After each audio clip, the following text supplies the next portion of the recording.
Hey, before we start this episode of The Bailey Show, I want to say that anything that I say or anything that my guests might say, I want you guys to hold it strictly to us.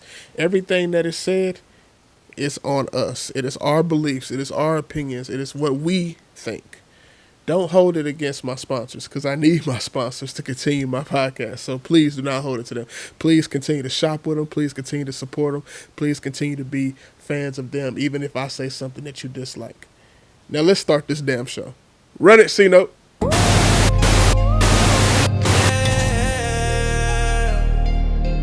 Hey, Deonte. Talk to him.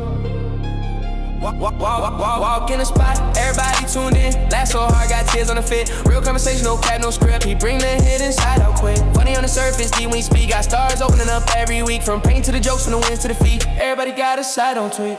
This that vibe when the cameras roll. True come out when he in control. Club energy mixed with a late night soul. Make you laugh while he touching your soul.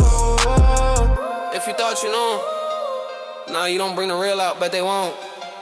Yeah. Welcome to the show.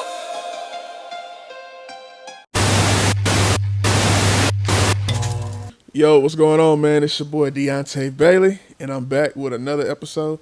Hey, look, man. I've been pushing them out, man. Been trying to get people in here. I got a guest today, a special one. He's a friend. He's been a friend of mine for the past, I'm gonna say, 5 years. Friend for the past 5 years. Mm-hmm. He does comedy. He does stand-up comedy. He does comedy with me. One of the funniest people I've ever seen in person. Thank you. And just I like how you said in person. Right. I mean, but, I don't see funny on TV, but in person. Just period, man. Out of the ones I done touched hands with. Just a funny guy, man. People call him the funniest man in Knoxville, and I gotta say, I don't disagree. So, ladies and gentlemen, without further ado, y'all welcome Keith Marcell to the podcast. Everybody. Yeah. Glad to be here, man. Glad to be here. I'm glad that you invited me to this thing. Yeah. I like to see that this is a very professional setup. I was not expecting this professional of a setup.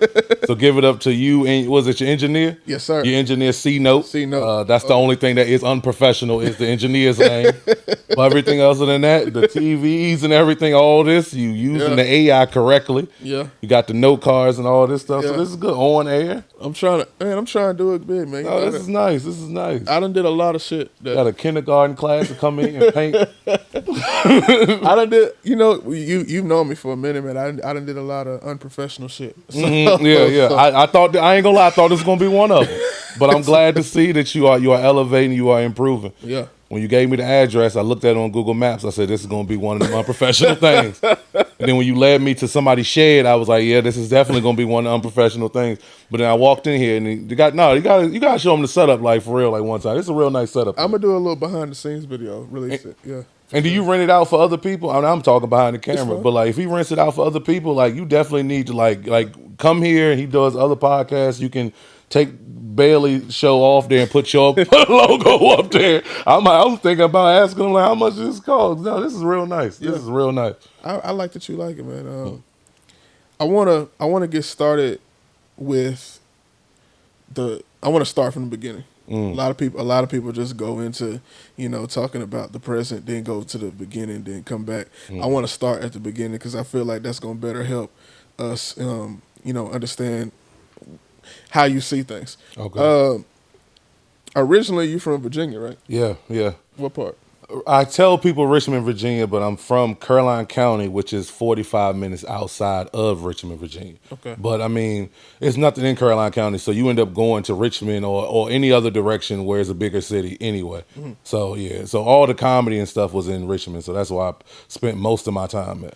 What was young Keith like the kid Keith? Oh, man, how far are we trying to go back is the question. I'm talking. Give me an age, man, because it's been, I done lived, I feel like 12 different lives, for real.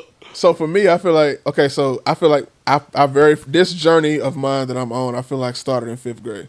Okay. So let's say around 5th grade, 10, 11, 12. Fifth grade? Oh man, I was finding myself. Okay. That's what we gonna say, and it took about 20 years for that to happen. So, and now I'm here, and but I'm found. But yeah, 10 years old, yeah, definitely finding myself. I was an angry child, very angry child. I don't know how serious this podcast is supposed to be. I don't know if this is comedy related or we want to get on some Oprah Winfrey shit. Yeah, I don't know if you want to be crossing our it. legs, sipping on tea in here. We could red table talk type shit. What we doing? What do you mean an angry child? I was. A lot of people get surprised when they say that because they see who I am now and they like, yeah, but no, I was a very angry child.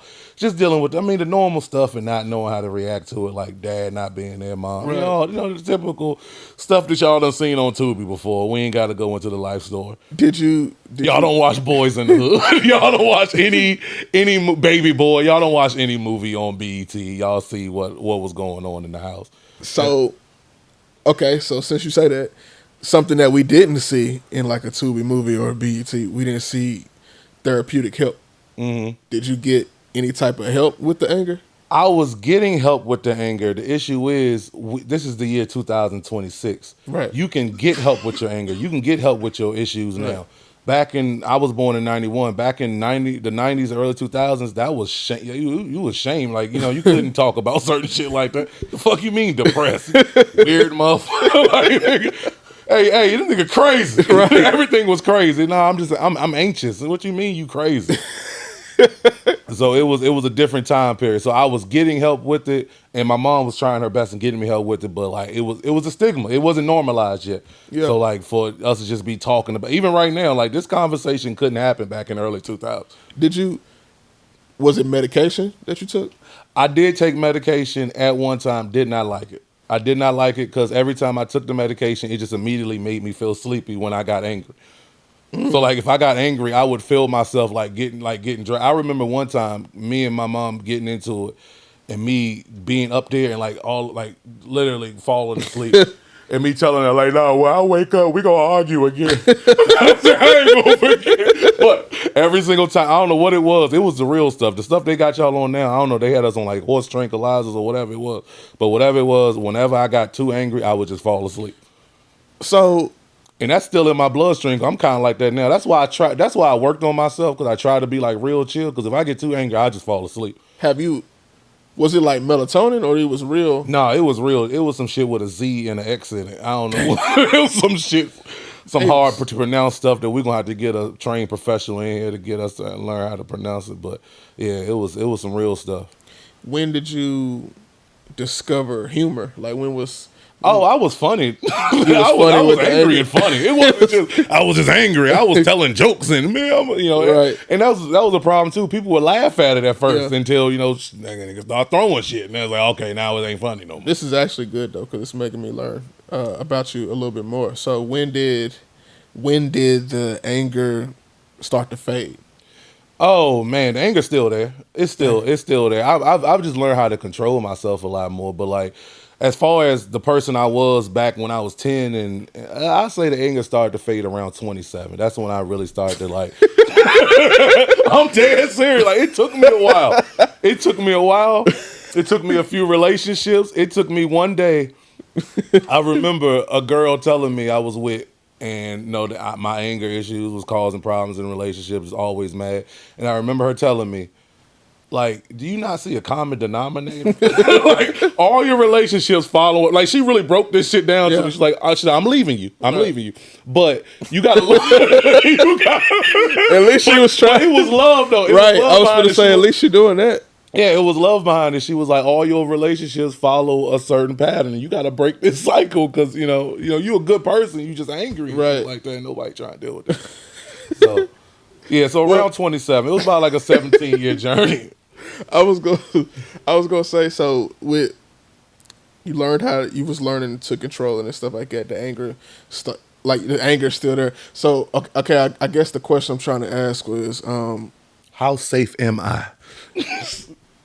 Low key. No. You good? No, not even how safe am I, but I'm saying like, what was the extreme? Like, how bad would it get? How bad would it get? I was more so I was a thrower. I was a thrower of things at walls. Thrower. Okay. Yeah. Threw many a Xbox controller when I was younger. Was you Anything, dude? I was just getting mad at it. I remember one of my things is I used to hang out with my older cousins' friends all the time. I was that kid who got her mom just gave him everything. Spoiled. Yeah. That was my part of my problem. I was just spoiled. Right. And so my mom gave me everything, and my older cousins, they ain't have shit, so they at my house. Right. I'm in middle school, hanging around high schoolers all the time, and whenever they would beat me in Madden, bro, controller right against the wall. It didn't matter. It didn't matter. And then Did you ever throw things at people? Yes, a couple of my cousin's friends. I was thinking about that. I was like, I did throw one at one of my cousin's friends before. Yeah. Have you ever caused any real damage? I probably broke a mirror or something like that. Nothing crazy. Okay, because when you said angry kid and then had to take medication and then not necessarily getting the help, I was wondering like exactly how bad could it have gotten. Oh no, I think no. I just think the medication was just them just getting at their wits end with it. Because there was problems in school too. Like if I'm angry at the house, I'm angry. I'm angrier at school because now I'm not around my shit now. What was Keith like in school? Oh, horrible. Keith, you know what? I was a kid and I had to come to a realization of this. I was very intelligent. But because I was going through a lot of things that I wasn't doing a good job of addressing, it was messing up my education. So and it looking back on it, I'm like, bro, it had to be crazy, like seeing me as a kid, because I was smart. I was passing in my paperwork early, getting A's and stuff like that. But then also in the back, cutting up with the the bad kids and talking shit, skipping class sometimes. Yeah. So it's like, damn, so. It was kind of like a Dr. Jekyll, Mr. Hyde type of situation. Yeah. Like I was a good kid. I was in honors classes at one time, but fighting in the hallway. I was too. I was in AP Language Arts. Yeah. I was in advanced classes from 9th grade on, and it was just but still doing stupid shit and messing it up. So kind of like me. The difference between you and I though, because what you just said is you would do all the work, then go cut up. Me, I was the opposite. I would do all the cutting up. And then it would literally take to like that last week of like the semester for the teacher to come and be like, this is what your grade look like. You're going to do all this work just to, get a decent enough grade to go on to the next subject. And then that was me. That was the only time I would ever lock in. Is when I was under that type of pressure. Like that. Like in school, I was never the turn the paper in first. I was never the highest grade in the class at the beginning. I would have to get all the work at the end and then just rush through it. And I would do good on it. But crazy part about it is because it's late, it don't count for 100% no more. It's like 75 and 60 and shit like that. But so you're almost not doing the work for like. Did it help your grade though? It helped it enough to pass me. Oh, okay. Okay, but you're not getting okay. Right, yeah, but I wasn't. You getting like a D passing, right? Got like an A. Okay. Yeah. Because it was late. Because it was late. Okay, yeah, not because it was a bad work. I would get hundreds, but hell, the 100 can't total out the 0 to 100. It take the 0 after they to take 50. off that 8-week interest that you. Right. See, my thing was I would just get bored, man. Like I would pass in my classwork early, get everything done. Get bored, and like who the only people in the classroom talking shit? The people who don't give a damn. Anyway. Right. So I'm back there with Napoleon talking shit, or we in whatever. So that was my issue, was just bored. And then it's like I come from a family where we are just naturally funny people. Like if you see my family, if you ever hung with my family, you be like, oh okay, all y'all like that. Right. Like we just chill like that, and so it's like I'm funny, but I'm passing in my schoolwork early. The only kids that's ready to talk shit is the bad kids, and it's like I'm fitting right in with them. Right. It's just What's going on, y'all? It's Deonte Bailey. I just want to let you guys know that this episode is sponsored by Coach Cree's Just Juice. She sells vegan juice downtown Knoxville at West 333 Depot Avenue. No sugars added. It's all fruits and vegetables. This right here is actually called the Watermelon Pink Deluxe. It contains watermelon, beets, pineapple, lime, apple. It's just real healthy, man. And I enjoy it. This is actually my favorite drink they got. Hit her up or go down there at Marble City in downtown Knoxville. That's West 333 Depot Avenue. Coach Cree's Just Juice. Go get you one. Were you sports at all? Football, basketball, anything like that? No, never played sports. I've tried out for sports one time, and then I tried out for sports twice. I tried out for sports one time. It was my very first year playing. Everybody else had been playing fifth grade since second, third grade type shit. This is my first time playing in eighth grade. Right. Me having the ego. They Right. was like, you got to sit on the bench. I'm like, fuck the bench. Right. I'm like, I'm not. What you want me to come to practice, do the same thing everybody else doing, but not play? That's Right. crazy. Yeah. And I was like, I could just be at the house playing Madden, losing and throwing controllers. Like it's just a lot easier. It's a lot less work. What sport was you trying out? Football. I played football. I tried out for football. My basketball dreams ended in Parks and Rec. That ended about sixth grade. Yeah, my mom broke my heart on that one. I finally came to got closure on that. That's crazy because it broke my heart. It broke my heart, but now I understand what happened. What she do or say? She left the game. She left the game in the middle of it because I was playing so bad. And people in the crowd was talking shit. And she said, and so after the game, I'm looking for, you're looking for your mom. Yeah. I'm like, where my mom at? And so, I'm waiting there 10, 15 minutes, the whole gym clearing out. I'm like, maybe she went to a car, just to take not a phone call. We ain't had cell phone. I said, maybe. So I just went to the car and she's sitting there just looking straight ahead. And I'm like, hey, what happened? You snuck out after the game. I didn't even see you leave. She's like, nah, I left in the third with 2 minutes left. And I was like, why? She was like, they was talking shit about you so bad. They was dogging you out because I wasn't playing the way I should have been playing. Was it because were you also a heavy set kid? I was bad. It wasn't. You know what though? Once again, thinking back on my life, it wasn't that I was bad. I didn't understand my size. I've been this size since damn near fifth grade. I've been a big dude since I've been fifth grade. But I wanted to play like Kobe Bryant. Right. That's the problem. I'm shooting threes. I'm Steph Curry before Steph Curry, Right. but not out the skill of Steph Curry. Right. But the ability to shoot the motherfucker. I'm just putting up shots. Yeah. And and it was one time I remember going to shoot the ball. And when I went to go shoot the ball, I heard somebody say, Keith, no. I remember that. It wasn't the same game. It was a different game, though. Dude, Yeah. you know what's crazy? We literally got similar stories, man. Because when I was playing basketball, like I said, I was a fat kid too. So when I was playing basketball, I literally remember they told you no because you was about to shoot. They told me no just because I grabbed the rebound and started dribbling. That's old school basketball, though. That's old school basketball. Big man ain't supposed to dribble. We supposed to get the ball. And that's why I didn't want to play like that. I'm like, bro, Yeah. as a kid, what am I, 12, 11 years old at this time? As a kid, bro, that's so boring. Just getting the ball back, backing up now, doing all this, whatever. Right. I do that now because I'm like, I'm the only one to do all that moving. I like the big man. Hand me the ball down. I'll stay down here, box out. Exactly. If I was in the mindset of playing, play smarter, not harder, I would have did. I would have just been down low dominating. But I wanted to be at the 3-point line.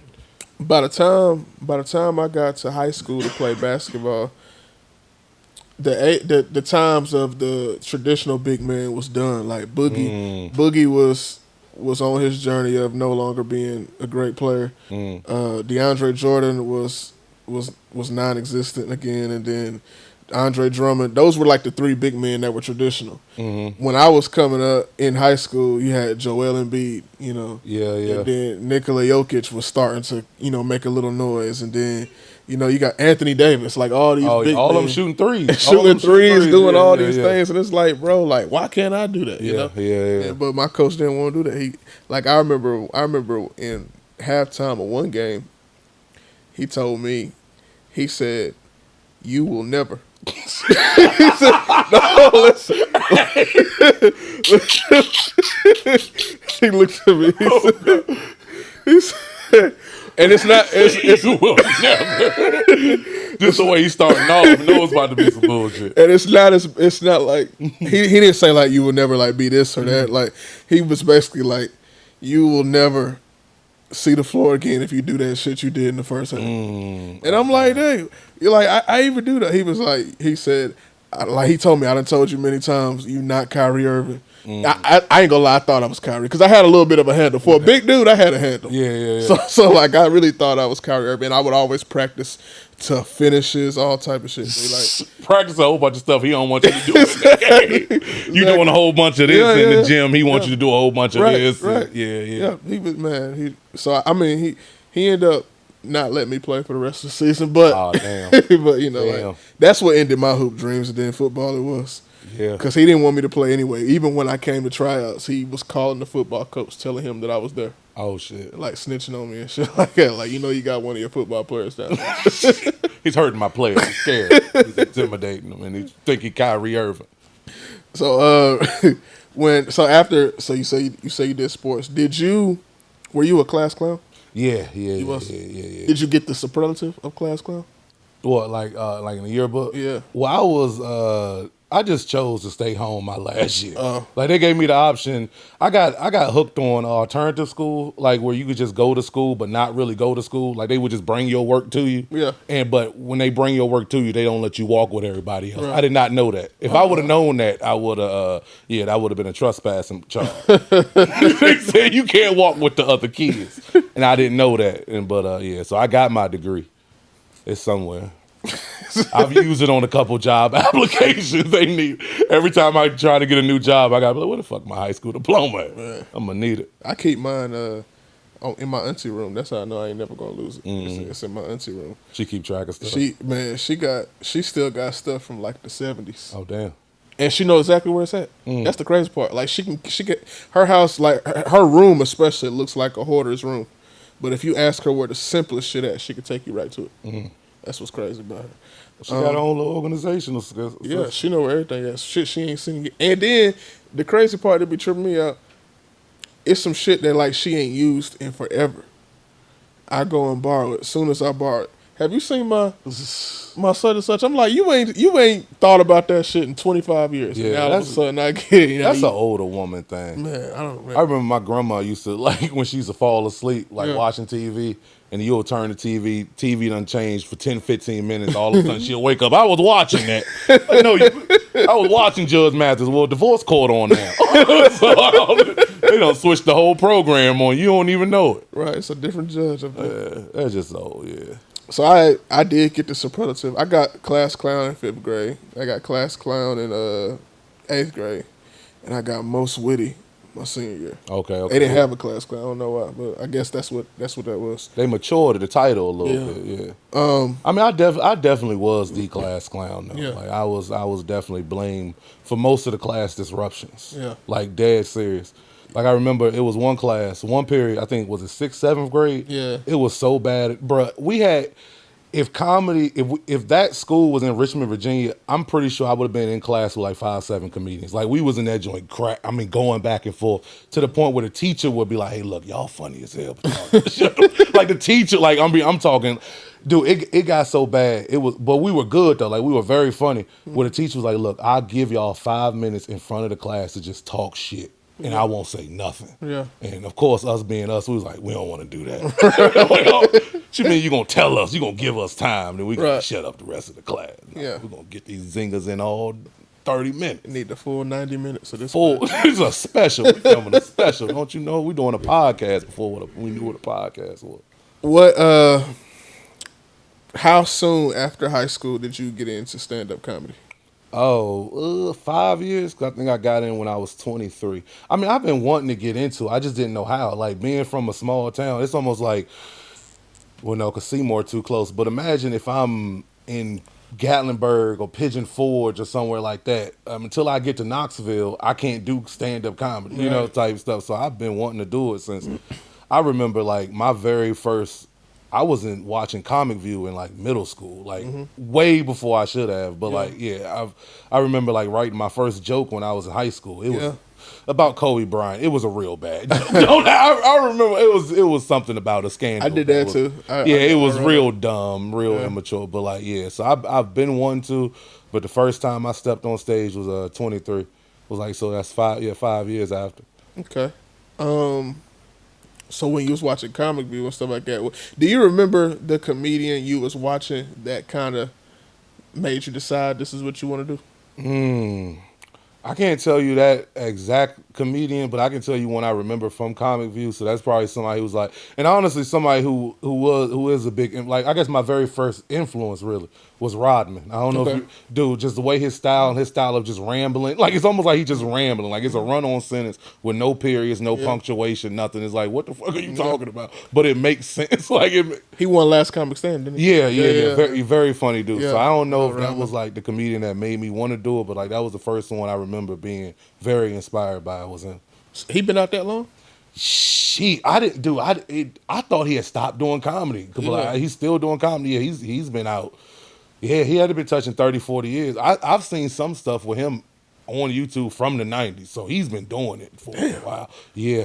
I thought when he did Last Comic Stand that he was like, obviously not like his first year, but I thought he was at least like around the 5-year mark or something like that. No. Oh no! If they said that, that was all show business. Because he had to I be. did not know he been out that long. At that point, he had to be in at like 10, 15 at that point. Damn. Yeah. That's crazy. I remember when he won. I was rooting for him that year he won. Well, actually, I think I was rooting for Carlos that year. Oh, they was on the same show? I think that was the same season. Oh, because the damn. next season, Clayton English won, right? Oh, I don't remember. I'm not going to remember all the seasons. Yeah. Okay, so what Because I didn't watch the show. I remember, because I was like, I remember Keenan Ivory Wayans, Roseanne. I was about to say, they was on it? They was the judges. Oh, okay. It was Keenan Ivory Wayans, Roseanne. So they really got people, veterans in the game. And He was doing the Type 5. what's that guy name? It'll come to me. But I know JB Smoove was the host.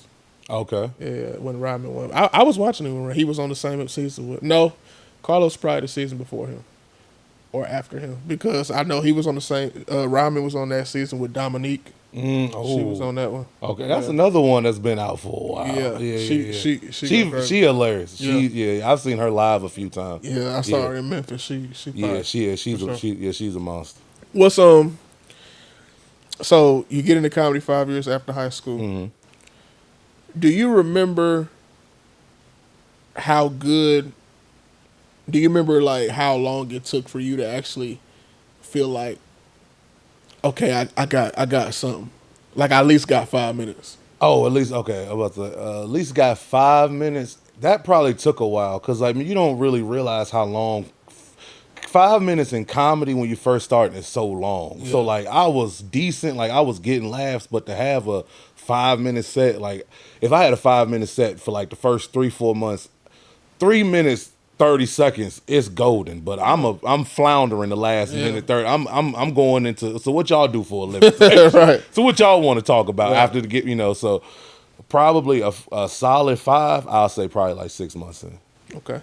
I could bullshit my way till 5 early because I can just talk, but an actual solid 5 of stuff that I think can work and I can play around with is probably like 6 months in. How many years? Because I know it take years. That's the only reason why I'm saying years. How many years in do you think it took before you got? I would say before you, because when I met you, you was already at that level to where people was coming from outside to watch you. People was calling you the funniest guy in the room and shit like that. I've always said since I started 5 years ago. That was, so take 5 years off of your calendar. And at that level, you was already at a point where you was crushing rooms and shit. So how long would you say from the moment you started to that moment when you was 8 years in? How long did it take for you to actually start like crushing? Start crushing? Yeah. Honestly, I'm naturally funny. I come from a family that's funny, so it didn't take me long to start crushing, like being funny. It did not take me long. It took me a long time to learn how to fill 5 minutes. Mm-hmm. It took me a long time to. I was real bad. If everybody says this, you knew if I was going to have a good set by the first 15 seconds. If the first 15 seconds, if I was killing, great set. First 15 seconds, I say something, the crowd didn't like it, it's gonna be awful because I'm gonna just all of a sudden be in my head and just check the fuck out of it. So it took me a while to to get those aspects down pat, but to start actually being funny consistently through a set, it really won't. It didn't take that long. Okay. For a 5 minute set anyway, it didn't take that long. when you was first come, do you remember what would you say you're a different comedian now? Like as far as which lane you approach, are you a different now? In terms of what, like material wise? Yeah. Like, I feel like, yeah, I mean, in a sense, because I'm getting more personal now. Before, honestly, that's a recent development. Like, when I very first started, up until, like, maybe recently, like, I've been making a push to, like, I want to talk more about my life. I recognize I talk a lot about, like, what's going on socially, like, what's going on with other people. But now I was like, nah, let me tell you about my hobbies. Let me tell you about my interests and what I'm doing when I'm not on stage. Like, that's a recent development. So, yeah, I have changed, because before it was just more, like, social commentary, a lot of politics, some relationship stuff, but like now it's more like personal and stuff that I actually like, think about ideas, theories, and stuff like that. Are there topics you won't touch? Not yet. I'm starting to get away from, and I had a joke about the pedo stuff. Like I had not, that's unfortunate something. That's my favorite joke. I'm getting away from it just because everybody has a joke. And I remember watching the show. I remember being on the show. I went up, I did my pedo joke, and then 7 other comedians did it. I'm like, it's just pedo. I'm like, Then the Epstein files came out. You like, it's too real now. It's too real now. So that's been something I've been kind of phasing out. Something I don't know why I haven't touched it, because I want to touch it. I want to talk about me and my nieces, like, our relationship, me, being the father figure, her, like, her father, dumb and all that stuff. I don't know. It's just, I don't know. That relationship is still, like, evolving to me, and I don't know how to approach it yet. Yeah. Yeah, so I don't know. So that's something that, it's not that I won't touch it. I want to talk about her on stage, like, in things that we do. We go outside and play and, stuff like that, but I just don't know how to attack it. I guess I don't know. I guess I'm not ready personally yet to talk about it on stage. Do you remember when I asked you if I could buy your pedo joke? I mean, you can have it now. You can have it now. I mean, you shouldn't have put it on camera. You got to clip that out. That shit, man. Yeah, I mean, I ain't gonna repeat it on here, but it's a good joke. I love it. I'm just like, dang, everybody got a joke with that as the punchline. I'm just like, I don't know. With that as the punchline? With something about pedo as a punchline. Okay. And I'm like, I'm getting to the point, like, whenever I see that I'm doing something that everybody else is doing, I'm kind of like, let me go off. Okay. I don't know. It's just, I think about, as an audience member, you come to a show and you hear the first comedian talk about something, the second comedian is like, and everybody comedian talk, it's kind of like you just kind of bunch everybody together and say, I don't want to be in that bunch. Especially because I can write another joke. Right. So, yeah, I don't need it. Okay. Yeah, I'm going to miss a joke because it's a good joke. Like, people love the joke. I love it. But then also, that joke starts off with me talking about smoking weed, which is something I'm starting to do less. Right. So it was about to get phased out anyway. Oh, okay. Yeah. That's something now that I'm getting away from. So that's another way I'm involved. I'm starting to talk less about drug use. What's so crazy is that the best jokes, and this is for any comedian, the best jokes be the ones where the joke ain't even set up in a way that people are, expecting. So like you just said, the pedo joke started off as a smoking weed joke. Mm. That's really what the joke is. Yeah. It just has that pedo reference in it. Yeah, the tag, the last tag. So people be like, oh, that's a pedo joke. That's not what it is. No. But, it's like if I do the whole thing, it's like a good 2 minutes before we get to that part. Yeah. And I think about how, K-Dub. Comedian Kelly K-Dub, he has a joke about 2 hash browns. But the joke ain't about 2 hash browns. It's about gambling. But the tag of the 2 hash browns come in it. And that whole bit is about 15 minutes long. Oh, damn. That's nice. But it's fire. That's nice. Like, it's to the point where, like, I saw him do another. He was on the Keep Your Distance with what's the dude that Kev on stage. He was doing the Keep Your Distance show, and he did that joke, and then it was another show that he did, and it was people in the audience literally like begging him to tell the two hash brown joke again. Oh shoot! And then when he was like, I can't tell. Like I got a whole set that I'm about to say. They was like literally like passing them money. Like I'll pay you. Please tell that joke. Please tell that joke. It's a funny ass joke. I love it. Is it a joke that he has like on YouTube? Like what? Oh yeah, I'll show it to you when we're done. Yeah, that's nice. I want to have long bits like that. Like I'm building up to that. Like I feel like a lot of my stuff now that I'm like clipping my stuff up like religiously, like going through finding clips to put on Instagram. I've noticed like a lot of my jokes are like a minute 30. 2 minutes. It's like, man, to have a bit that's 5 to 10 to where you doing a 45-minute set, you like, well, if I do this joke, 15 minutes is gone. Like, so if I get 3 jokes that's 15 minutes, that's a special right there. I'm like, trying to be smart about it instead of, I'm like, damn, because I be thinking about that and I'm like, when it comes to the point for me to build a special, I'm gonna have to write 30 jokes. Yeah. Like, I gotta write 30, Yeah, I look at like people like Chris Rock. Chris Rock got like a whole vision board of like hundreds of jokes. Some of them make the cut, some of them don't. And then like he tell 20 of them here, and then 10 of them will make it to this next show. He'll take the 10 off this show, put it on this show, and if that same 10 might not make it to the next show, it might be a new 10 and stuff like that. So like I want to be scientific with my comedy. That. Finding your process. That's what I'm trying to find. What is my writing process? Right. Like I've experimented with stuff. Like when I very first started, I wrote everything down, like word for word. Word. Okay, so everybody. I feel like everybody's. I still got like 10 notebooks at the house. Dude, I love reading that stuff back. You're like, what the fuck was I doing? Like, and then you didn't even do half that shit on stage. No, that's what I'm saying. Then you read it back. You be like, man, I cut what I thought was gonna be 3 minutes down to 30 seconds. Like so I didn't even need all this paper. I done wasted. But trying to find out my process is like. What where I'm at now, like, so I can be like more scientific and be more locked in and be more organized. I feel like a lot of my stuff is like I go on stage and figure it out, which is cool. It works for me, but it's like it's a lot of work. Like it's a lot of work going on stage with a blank mind and being like, okay, I'm gonna figure it out. It's I'm gonna tell you. So my writing process, the writing process that I have now, is I think of what I want. I think of what's funny.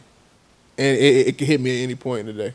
And I'll write it down in my notes on my phone. And I'll write it down word for word how I'm thinking it, how I want the punchline to sound, this, that, and the third. So that way, if I forget it, I can go back to it and like remember. And then once I take it, I actually write it out how I think I would say it. And then I would say it out loud a couple times. And if it don't feel right, I'll take some words out, put some words in. That's my writing process now. Okay. But like I said, I still want to get to that. How Chris Rock doing it, like, and then I got to get to like recording sets. But that's another hard part about our craft too. We got open mics where we get like 5 to 7 minutes. But shit, we got 2 hours worth of material we trying to run through to see what worked. So and then you got to keep telling them at these open mics just to build this set and build that one. So that's the hard part that come with it. That's what it is for me too. Is like especially being in a smaller city. Now if you in like Chicago or you like in a bigger city, I don't think you may not feel the same stuff as we feel because you seeing a new audience. Like you've been to the Wednesday Barrel House, Mike. 5 of the people in the audience sometimes are the same 5 people that come to every show. Like so, it's like I feel bad doing the same exact 5. So even if I do something that works, let's say I do something one week that works, the next week. I'll be like, okay, let me just only do 1 or 2 jokes. Let me try to snip 4 more in there, just simply try to keep the crowd entertained because it kind of is the same crowd sometimes that we perform in front of in Knoxville. Okay, so I'm glad you said that. Now I will say though, before we move on, yours is a lot more scientific. Your joke writing is a lot more scientific than what I have going. I just go on the porch, smoke a little bit, and then just brainstorm. Well, I tell you that. Our performance, the way we perform is totally different, so that don't make me feel good. What do you mean? Just to know that mine is more scientific because, like, I ain't gonna lie, I think I'm nice. I think I'm nice for my stage that I'm in right now, and I know that I can only get better from the moment I'm at. But I always look at you when you perform, and I always say to myself, like, it's just something I ain't doing. I don't know what it is. I'll be watching you perform, and I'm like, bro, it's something I ain't doing. Like, no matter how funny I am, no matter how many rooms I crush, that was going to be my next question. I literally never see you fail. Like, when do you bomb? Oh, I bomb all the time. I mean, because I have a very high, like, I want to do well all the time. Right. So sometimes I'll have decent sets, but like those 30 seconds or 45 seconds where I feel like I kind of lost the crowd, that was just like, damn. It'll fuck with you. Yeah. It do that. I do be that. in my mind. You Yeah. do that to me. So, I mean, but then, I bomb a lot, especially at mics. Like, Yeah. And honestly, man, and this is something I got to work on. Like, if I don't give a fuck, I don't give a fuck. So if I come to the mic and I'm like, let me just do the mic because comedians, we're supposed to do mic. We're supposed to work on new material. So I'm here. I'm going to go in there with just the same energy and I'm not going to give a fuck. Yeah. And it's just going to be awful for 5 minutes. I'm going to tell you, what I did. I opened for D. Ray Davis last summer at the Bijou Theater. And he let me do 25 minutes. Oh, shit. And I fucking destroyed for 25 minutes. Do you know that I thought to myself probably a week later, and this was crazy. It didn't even hit me like that night or the next day. It was maybe a week or two later. I thought to myself, I was like, did I fucking tell that joke that I was supposed to say? I remember when I was on stage, I set the joke up, but I didn't do the fucking punchline. Oh, damn. Because I'm not blaming it on the crowd because it was a good thing that they was laughing so fucking loud and hard and a long laugh too. Like I was getting like laugh applauses, like I meant laugh breaks. Yeah. So I was happy about that. But once I realized, because I do record it on my phone, and I had my phone in my pocket listening. Once I realized I did not do the fucking punchline to that joke I set up, nigga, I couldn't sleep for the rest of that night. Oh, damn. I was mad as hell. Oh, damn. At myself, because I'm like, damn, like, you ripped, but like, damn, how much harder could I have ripped? Yeah. That's what I always think about, like, too, like, especially like crowd interactions. Like, Yeah. I'll replay crowd interactions all the time. Like, oh, if I would have hit him with that, Man. I hit him with that. Hey, when somebody come off, when you get off stage and somebody say something, you're like, oh, why didn't I think about Exactly. it? Like, damn, I should have hit him with that. That would have been funny. But that's what, and I was talking to, when I was in Cleveland with Carlos Miller a couple years ago, I asked him, I was like, bro, how you so witty with the crowd though? Like how you, like, it's like every time the crowd came at you with something, you just had something for them. He was like, that come from years of getting off stage thinking about what you should have said. Damn. He said, because you got to think about it. A lot of this shit ain't original, like with the crowd at least. You gonna hear this shit again somewhere. Yeah. So as long as you note in your head what you should have said, you'll be ready to say it again when the opportunity presents itself. And that just comes from years of that build up. He said, man, I get off stage now and I still think about like, damn, I should have said that. Damn, That makes sense. Especially when you're doing the amount of shows that they doing. You seeing the amount of crowds that they seeing. People ain't but so different. Right. So you're gonna hear the same stuff a lot. He like, that makes shit, sense. should have did something, man. Yeah. This episode of The Bailey Show is sponsored by Knoxville Commerce. It's a professional basketball team right here in our own backyard in East Knoxville, Tennessee. Make sure you guys look them up on any of the social media platforms for tickets to games, merchandise, or anything of that nature. And I want to thank Knoxville Commerce for sponsoring this podcast. Who are you looking at now as far as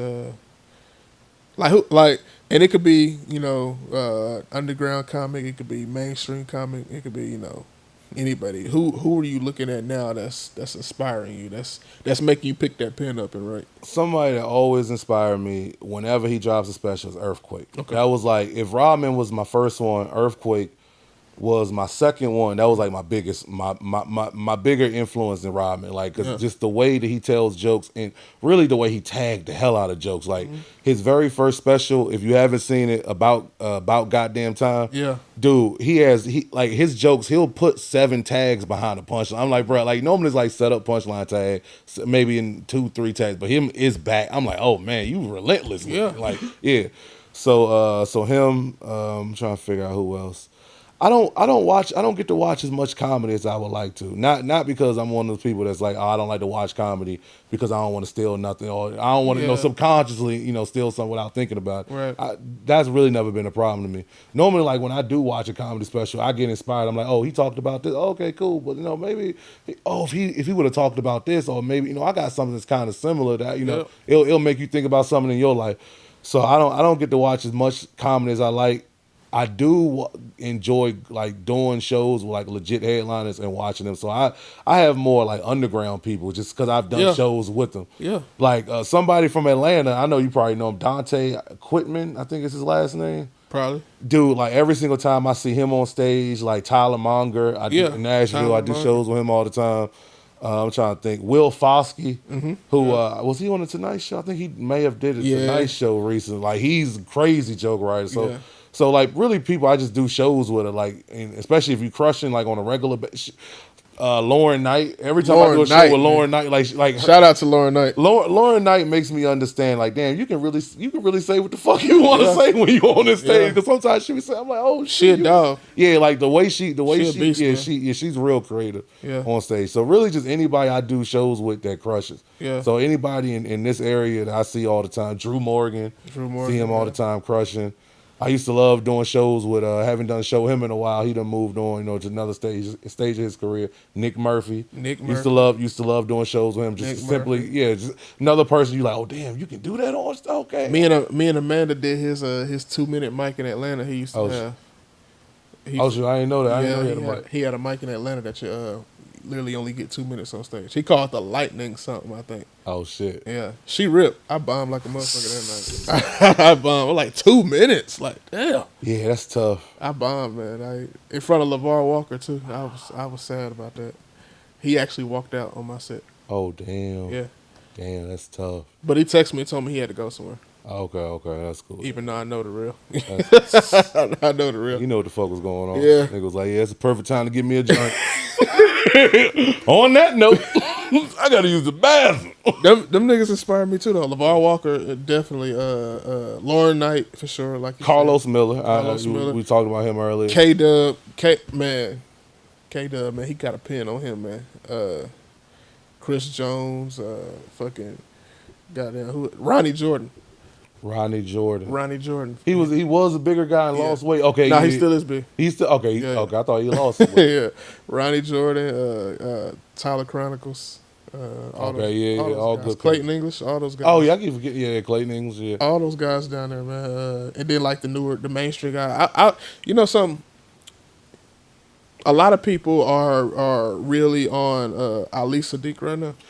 Ali Sadiq. Yeah. That is somebody who's been inspiring me simply because he's another one 10, 15 minute stories. And it's like, I want those like length of stories. Yeah. So I watched all the domino effects to see like how do you lay out a story that long. So like so he's been very inspiring too. I love Ali Sadiq and I love what he's doing. I love how he's kind of changing this narrative that you gotta have people laughing every 7 seconds and stuff like that. Even though I love that, I love the comedy that can make people laugh every 7 seconds, like niggas like Lil Rel and Deion Cole and stuff like that. Like I love that. But how how he doing it too? To have people silent for 5 or 10 minutes. He the only comedian I ever seen like cry on stage. And then hit him with a punchline right after and have everybody laughing. So yeah. He definitely deserves everything he getting right now. D-Ray Davis is when you can tell a story that well, though, you get that leeway, to not do. There are a lot of rules in comedy that were like the rules and standards 20, 30 years ago. Those are starting to change. I mean, just, with the internet period. But just especially like the whole you need to have somebody laugh in 7 seconds. Sometimes people do have and then I feel like Ali Sadiq crowd, they wouldn't want to hear him doing a set where he's having them laugh every 7 seconds. They want to hear that story. So they're okay with that pacing. If you can do that pacing and still make it as engaging as he does it, then you can get away with that. And what's crazy, I just say that because I don't want everybody to be like, I'm gonna sit there and because Ali Sadiq, what he does is funny. What some of y'all could be doing is just boring. Right. Yeah. What's crazy is that he actually was one of those comedians that would do the every 7 second type. Oh, shoot. But then he changed his approach to it and just became who he is today. But yeah, back when Ali had the long dreads and the. See, I missed all that. Ali Sadiq. I don't remember. I wasn't introduced to Ali Sadiq. Was it Dom? No. The one we was talking about, Mexican got on boot. Yeah. So I didn't know he ever had it. Yeah, but that. I mean, I ain't gonna act like I was watching the come up because I wasn't. I got on him around the same time you did, but I went back and watched his old stuff to know exactly what he was about and things like that.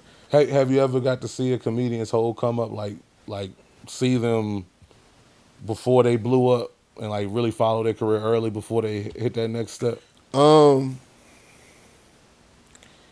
would say I would say the closest that I done came. I feel like I'm watching Belly Button's journey right now. Okay, yeah. Like he like he hitting a different level right now. Yeah, he is. So I feel like I'm watching his.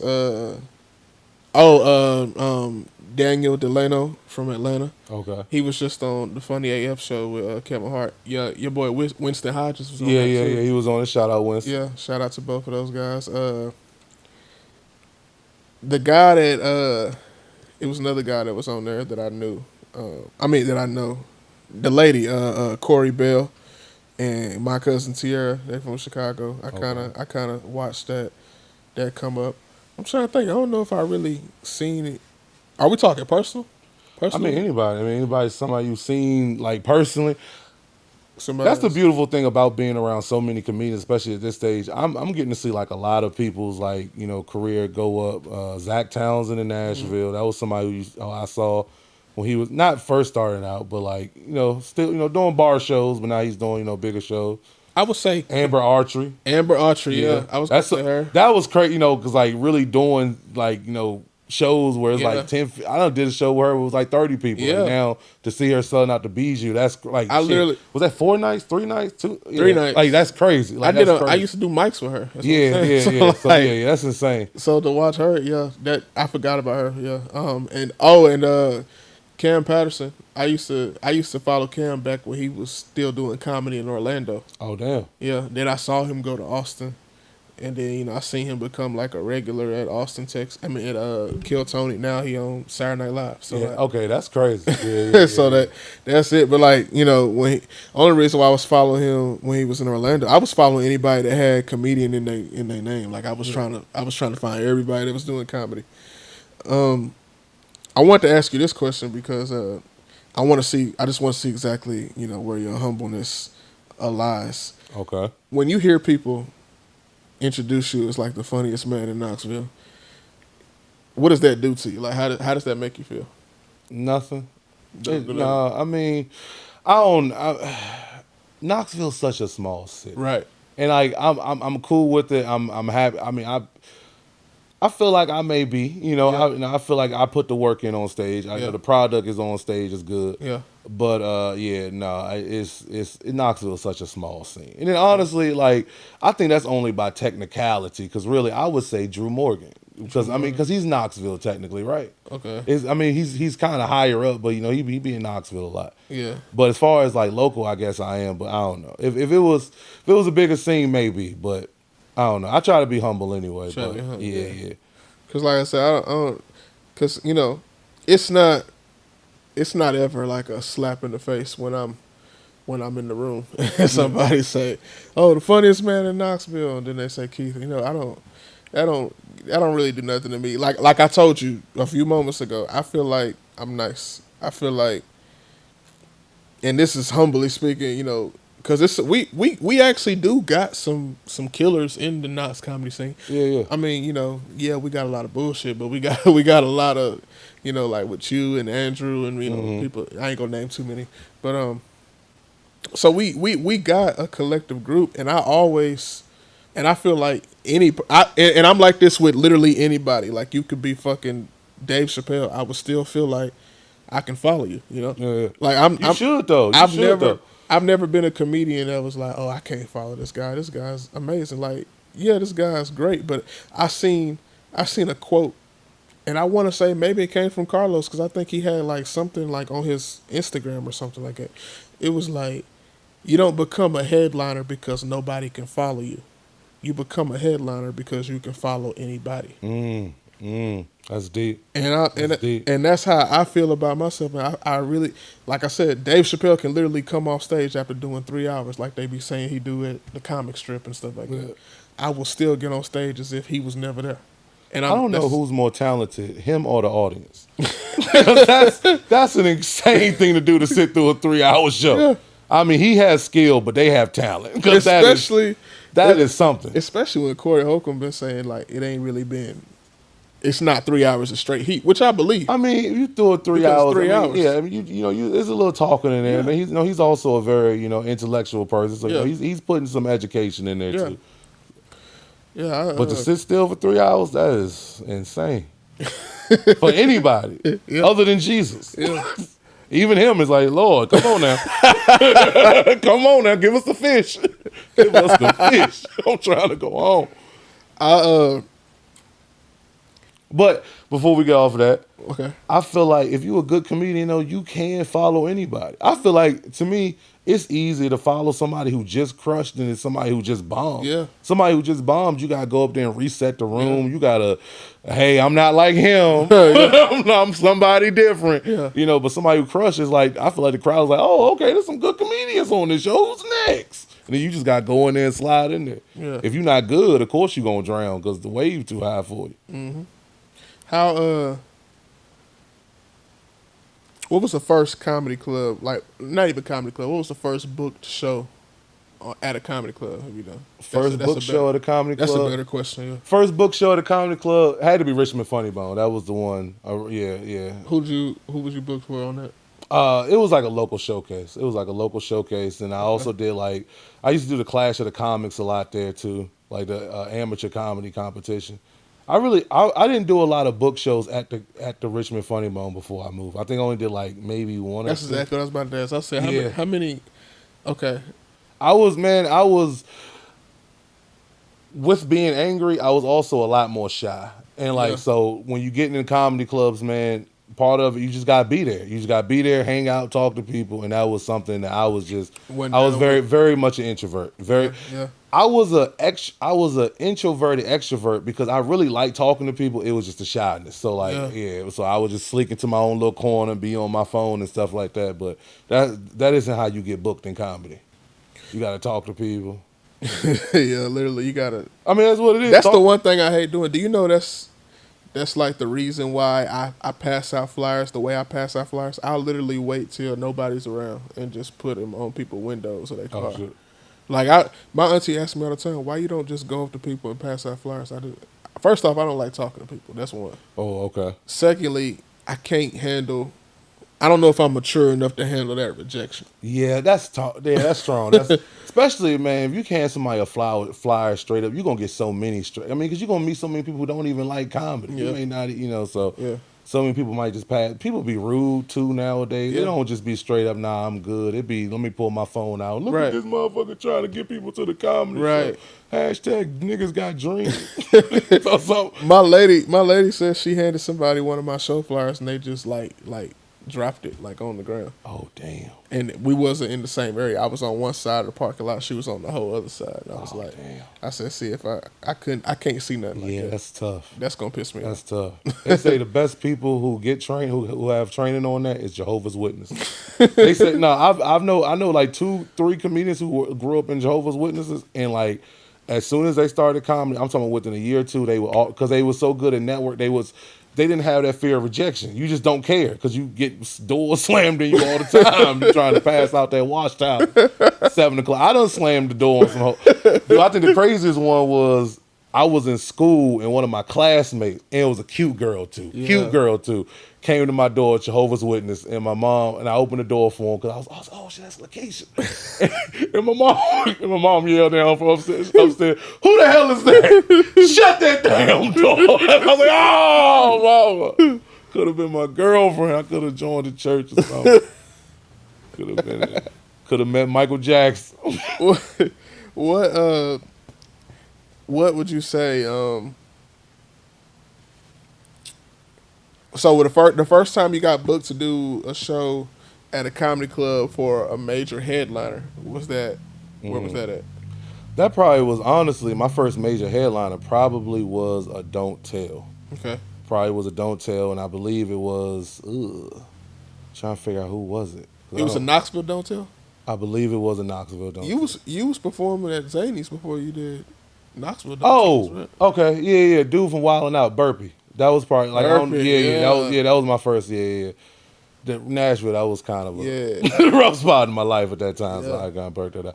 But But even before that though, right? Mm-hmm. Because I know you was definitely performing at Zany's when I first met you. My first feature weekend was Comedian Burpee. Okay. That was a dope experience. That was in Alabama, and what is it? What is the Zany's affiliate in Alabama? It used to be called Stand Up Live. But now it's Levity. Is that Levity Levity Live, Live? Yeah, yep, yeah, yeah. in Huntsville. Yeah. Is it the same club or they changed the room Same too? club. Okay. Same club. Cause I performed there with DC Youngfly. He gave me 2 minutes. That was the first night I met K Dub too. Oh shit. K Dub was hosting for DC Youngfly and Moneybag Mafia. And how I got in there was through Blake the Great. Blake the Great is a comedian out of Atlanta. I think him and DC like best friends or some shit. So you did it with Burpee. I'm gonna tell you something. When me and you first met, you and 2 other comedians, Trey Pack and Darian Irwin. That's a lot of beef right there. That's a lot of beef. That's I did a road trip with them. I forgot we did a show in Crossville or something. Man, I know them. That car was like, thank God. At the end of that night, thank God it's over. I could just imagine going down the highway, seeing us in that car and part of the car. Because was it me and Trey sitting on one side? Oh, So it had to be. I think maybe Andrew McCaffrey was over there with Trey, so that ain't balancing. It wasn't enough counterweight. Y'all were the 3 comics that y'all.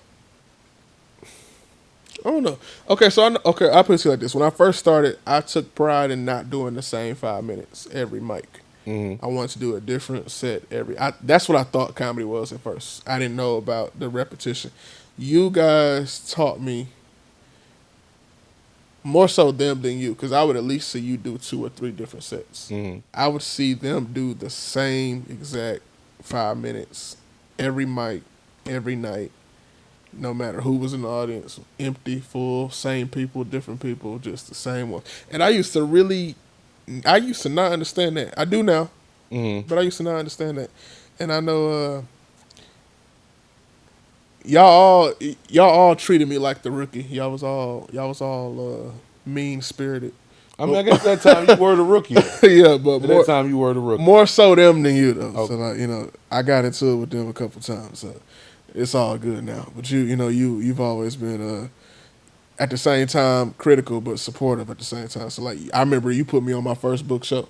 Which one was that? You did a show with Willie B was the headliner. Oh yeah, okay, yeah. Shout out Willie B. That was a fun show. Willie B. Jr. Yeah, that was literally the first time I've never been contacted to do a show. Oh shit. You was the first. You was the first person to contact me. I had no plans on coming, just because I was out to eat at the time that you texted me to pull up, and I remember pulling up. It was a fun night. I think you paid me too. That was my first pay gig. Yeah. That was put money in your pocket. So yeah, that was dope. I remember me, Winston, Kinfolk, you, and Willie B. We was all we rocked out that night. Yeah. The point I was trying to make with that is, did you see anything in me at that time? You were black. We needed more of those in Knoxville. You were trying. And it was like, I mean, as you said, as the only black comic, you may get some mean-spirited people you run into. So let me just talk to them and say some encouraging words. Still in a hateful way, but more, a little bit more insight, a little bit more love behind it. I saw that. I think the biggest thing that I see in you, and this is something that I've developed in myself, like just recently, just like your hustle. Like I saw that you actually wanted to do it, like putting yourself out there, putting yourself in a situation where you can even be opening up for D-Ray, because you opened up for D-Ray 3 years in? It won't long. It was a year ago. Oh, I thought it was a little 4 years in. That's still crazy though. Yeah. I mean, putting yourself out there, being on the show with Carlos Miller, being on the show with DC Young Fly. So like, I saw like, you have the drive to do it. I think that's what I probably saw more than anything. Like, yeah, you good on stage, but it's like the drive, because that's you can be funny, but it's like if you don't have that drive, which that's something that I've had to work on myself recently, is that drive to actually just like really give the comedy career the energy that it needs to, so it can, thrive or whatever. But like that's probably what I saw the most in you. Like first, it's like, like this is something he really wants to do. Like he's putting the work in. Like he's doing shows. He's going places. You was always traveling. You wrecked a few cars in the process, but you was traveling. Like, you know what I mean? Stuff like that, Matt. Like that's very important. Like that is. Talent is important, but that can only get you so far. It's going to be just outlasting everybody else, really. Yeah. And outworking everybody, outlasting and outworking, really. Like I said, man, I feel like I could be. Like I said, I feel like I'm nice now. I feel like I'm a monster. I feel like I'm not easy to stop. But I always told myself, I tell everybody this. So like, even if you want to fact check that, you can always fact check with anybody. I tell everybody, if I had a fucking pen like Keith Marcell, I would be out of here. Oh, thank you, man. Your pen is second to none when it comes, especially in. Well, let me Knoxville. say, if I had to drive like Deonte Bailey, I would be up out of here. Anything you wanna promote? I just want to promote at comedian Keith Marcell on Instagram. That's been something I've talking about comedy. That's something that we have to have put interest behind, put energy behind, and that's part of the reason why I haven't done the things that I feel like I should have been done. What people feel like I should have been doing, simply because I wasn't caring about Instagram and social media at all. I just wanted to be funny. Like, I was one of the type of people. I just wanted to be funny, which is good because you get funny, but it's like you don't get no fans, and so you just funny without no fans. So so now I'm putting energy behind that. It's a lot of great stuff on there. We got clips. We doing sketches. I have a comedy debate league show. Well, this will come out. Just follow Comedy Debate League on Instagram as well. We're doing a big show. We're doing the Knoxville Comedy Festival, so that will be a part of it.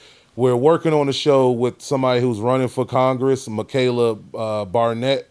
She's working on a fundraiser show with her for Comedy Debate League, so definitely check that out. But definitely comedian Keith Marcell. That's why I'm gonna have all my show dates on and stand-up clips and been posting more content on there. I've been having fun. This is my first time like really giving social media a go, and like I've been enjoying. It's been frustrating, but I've been enjoying. Got the time now. Yeah. That's all it takes. Is like people gotta have the free time to do that. It's not even just like really just to drive and just to want to. Like you have to want to do it, because really, if you want to do it, you will do it. If you won't, you won't. And like, and for me, and it's always been with me.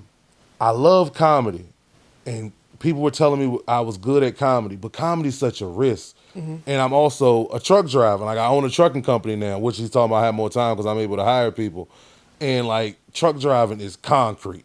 This is 100% going to happen. I know this check is going to come, and there's no risk, but it's like, so that's pretty much what I was putting all my energy into, was the trucking instead of the comedy. So now it's like, I do have that time now, so I'm able to put more into the comedy, which comedian Keith Marcell. That's where all the energy is going towards. Well, there you have it, folks. Make sure you guys do follow comedian Keith Marcell on all platforms.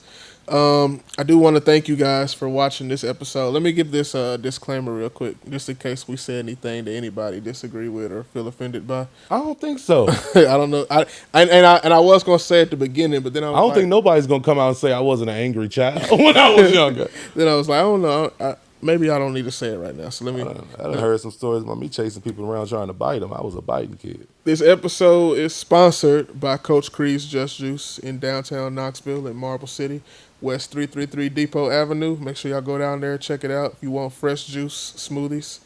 I know I want me a smoothie. All vegans welcome. You can really keep the fresh. I just want me some juice in a smoothie. Yeah, juice and smoothies definitely with fruit. No sugars added, all fruits and veggies. Okay. I almost had my money. Now I'm going to go get them. Now, you know what? I've been trying to take better care of myself, so which is very important. Very important. Longevity and career and stuff like that is taking care of your physical health. So I'm going to go ahead and down there and get some of that. What would you say? Fresh juice and smoothies. It's made out of vegetables and vegetables. They put vegetables and in fruits. Okay. I mean, it don't have to be. Okay. I deal with the fruits. We ain't gonna take a step out on that ledge and eat nothing with no vegetables. A smoothie with vegetables in it? Yeah, you that's VH juice. Yeah. That's a health drink. This episode may have contained humor, strong opinions, satire, and or unfiltered conversation. The views expressed being solely to the ones that are on here speaking and not by representatives or any sponsors, partners associated with this podcast. Again, shout out to the one sponsor that I have. That's good, man. Look, man, that's progress. You're going in the right direction. Yeah. Slide on my number. I got something they can throw their logo on too. Yeah. Oh, I got Comedy Debate League. They want some fresh juice. I was gonna say I got something for you. I definitely got something for you. Yeah, they want. Appreciate you guys for watching. Make sure y'all like, comment, subscribe for sure. Subscribe to the channel. Can I say one more thing? Yeah. I think you're supposed to do the disclaimer in the beginning. You are. I said that. You said it. Oh, you gonna put it in the beginning too? No, I said that I was supposed to do it. Oh, okay. You said okay. Cool. I'm about to say we already done offended them now. It's too late. But put the lawyers on us. This is for this is for them to this is for legal purposes. Okay. Hey, so the juice company can distance themselves. Hey, right. Like no, we ain't got no angry juice. Right.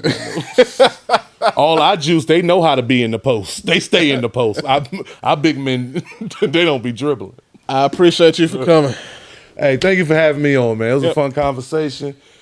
Man, give it up for Deonte, man, putting this together. Yes, sir. This is a very, very well produced show and all. Yeah, man. I love to see the only other black. No, we got 5 black comics. Yeah, we got when 5. you started though, it was just me, you, and Brandy. I think it was just 3. Now we done multiplied. And James Davis. Yeah. Oh yeah. So yeah. So now look at us. We done multiplied. Yeah. Hell yeah. See y'all. Get us up out there next. Catch y'all on the next show. they gonna gentrify the comedy scene, get us up out of there. All right, C-Note. I want to thank you guys for watching this episode of The Bailey Show, and I want to invite you guys to come on and be a guest on the show. If you guys want to be a guest on the show, just hit me in the inbox at Deonte Bailey on Facebook, Deonte B Funny on Instagram, Deonte B Funny on TikTok, Deonte B Funny 2 on Snapchat. Just hit me up. Let me know what it is you want to do when you come on the podcast, and I'll see if I can fit you in, man. I want to put on all local talent, all local entrepreneurs, even if you ain't even somebody that has a business or somebody that has a talent. If you just have a story that you want to tell and that you want people to listen to, just let me know. I'll bring you on to be a guest on the show. Also, if you want to sponsor this podcast, you can also hit me up as well. I welcome all sponsors. I welcome all guests. And I hope to see you soon.